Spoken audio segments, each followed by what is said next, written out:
Bonjour à tous, aujourd'hui on va parler des supports vector machine, SVM pour les intimes.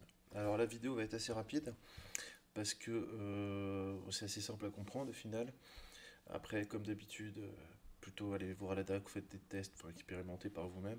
Là je vais juste vous présenter les grandes lignes et vous montrer comment on le met en place avec scikit-learn. Comme c'est le dernier algorithme que je présente, je ne vais pas non plus réexpliquer toujours à chaque fois les mêmes trucs. Allons-y.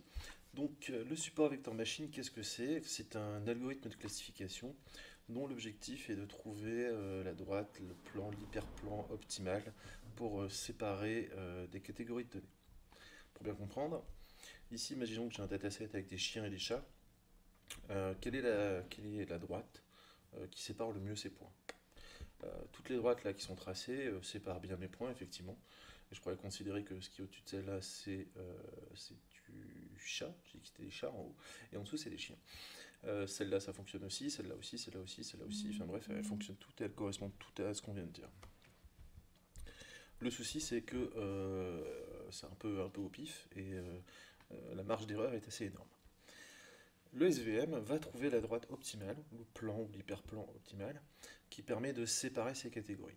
Et comment il fait ça? Eh bien justement, il va s'intéresser pas à l'ensemble des points, mais seulement à quelques points, les points les plus proches entre deux catégories. Donc ce qu'on appelle les supports vecteurs. Globalement, pour imager, ici on a des chiens qui ressemblent à des chats, et ici on a un chat qui ressemble à des chiens, à un chien. Donc l'objectif, c'est de se concentrer sur ces exemples-là pour déterminer comment on les sépare eux. Ok. Et le principe mathématique derrière est tout simple, c'est on va en fait séparer, trouver la marge maximale entre les deux points et tracer la droite au milieu, au centre de cette marge maximale. Voilà, comme ça, en fait, les points les plus proches des deux catégories sont équidistants en fait de cette droite de séparation. Voilà, ça c'est le principe. On va pas aller beaucoup plus loin sur l'explication. Mais déjà, si vous avez compris ça, c'est pas mal. Alors pour faire du SVM, ben, on fait comme avec tout, hein, on va commencer par importer nos catégories. Donc, comme d'habitude, Panda, NumPy, enfin tout ce qui va bien. Standard scalar, je crois que je l'utilise pas ici, donc je peux le supprimer. Et scikit-learn donc importe SVM qui va nous permettre de générer le modèle SVM. Le dataset qu'on va utiliser, c'est celui du Titanic qu'on a déjà utilisé plein de fois. Il n'a pas changé. Le nombre de gens morts est toujours le même. C'est toujours les mêmes gens d'ailleurs. Enfin bref, rien n'a changé. Donc on va passer assez vite cette étape. Juste pour rappel, pensez toujours bien à vérifier que vos données déjà sont complètes, qu'il n'y a pas de manque. Parce que dans ce dataset là précisément, l'âge, on voit qu'il manque des enregistrements. Donc on n'a pas des âges.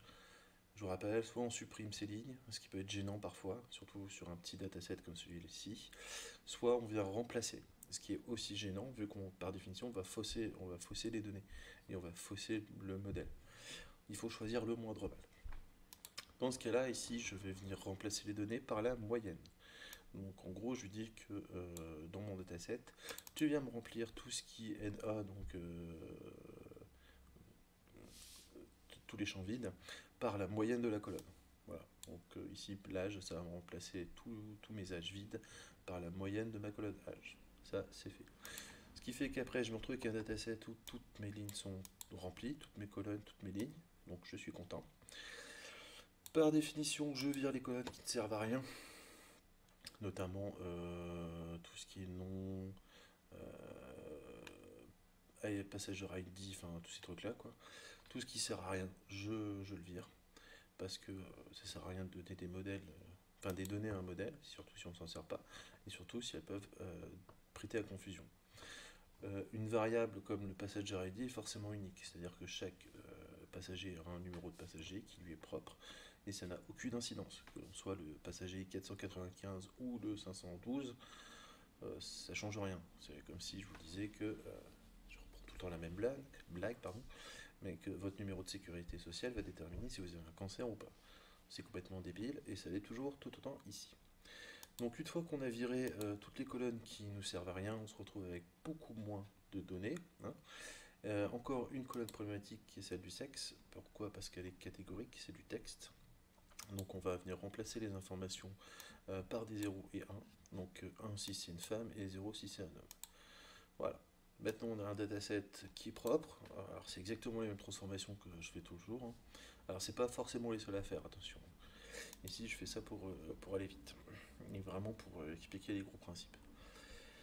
Une fois qu'on a fait ça, on sépare notre dataset en deux. Donc le X qui va contenir nos données, le Y qui va contenir notre target, c'est-à-dire est-ce qu'ils ont survécu ou pas.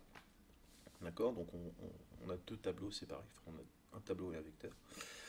Et ensuite, on va venir créer un jeu d'entraînement et jeu de validation. Donc toujours avec la même méthode, hein, le trend test split de scikit-learn. Et on va mettre 10% parce qu'on a peu de lignes. 10% dans le jeu de validation. Donc 90% des données sont dans le jeu de test et 10% dans le jeu de validation. Ok. À la limite, on s'en fiche un peu. Et là, on passe à la création du modèle. Donc on va créer un SVM. Pour ça, on utilise donc le SVM pour les EEC.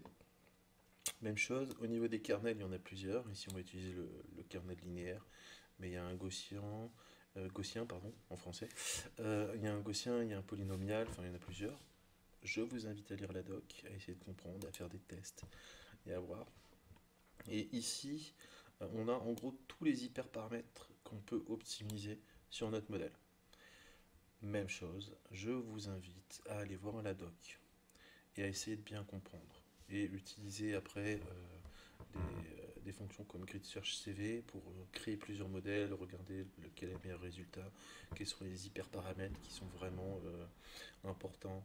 De toute façon, alors pour info, là c'est le dernier modèle que je présente, mais je ferai encore une dernière vidéo sur le machine learning, justement où je vous donnerai un petit, on va dire des petits tips pour utiliser Grid Search CV pour trouver à la fois le meilleur modèle et les meilleurs hyperparamètres en quelques lignes, histoire de pas non plus s'amuser à taper 40 lignes pour générer 40 modèles, parce que ça sert à rien. On peut le faire de façon beaucoup plus rapide. Ce sera la dernière vidéo qui sera aussi très courte. Donc une fois qu'on a créé notre modèle, on l'entraîne, on lui passe nos données d'entraînement, hein. C'est ce à quoi sert la fonction fit, et on vient lui faire des prédictions. Alors, okay. Et on va aller voir son score, qui ici est de 77%. Alors, c'est dans la moyenne, hein, si on réfléchit bien, c'est vraiment dans la moyenne des scores qu'on a réussi à faire, avec quasiment tous les modèles qu'on a créés là-dessus, que ce soit la régression logistique, que ce soit du KNN, que ce soit, voilà, on est aux alentours de entre 75 et 80%, quel que soit le modèle, là, dans la plupart des cas. Ce qui resterait à faire, comme dans toutes les autres vidéos, hein, je fais vraiment de l'implémentation de base là-dessus, c'est d'optimiser les hyperparamètres, ce genre de choses. Mais à la limite, attendez la prochaine vidéo, qui sera une vidéo spécifique Grid Search CV, pour montrer comment très facilement on peut se créer une petite fonction qui va venir nous créer autant de modèles qu'on veut, les comparer entre eux, pour qu'on puisse sortir le meilleur modèle, le modèle le plus adapté, qui sort les meilleurs résultats avec les meilleurs hyperparamètres au sein de ce modèle. Donc je vous montrerai comment comparer plusieurs modèles entre eux, donc que ce soit du KNN avec du random forest, avec un arbre de décision, avec enfin voilà, tout ce qu'on peut imaginer.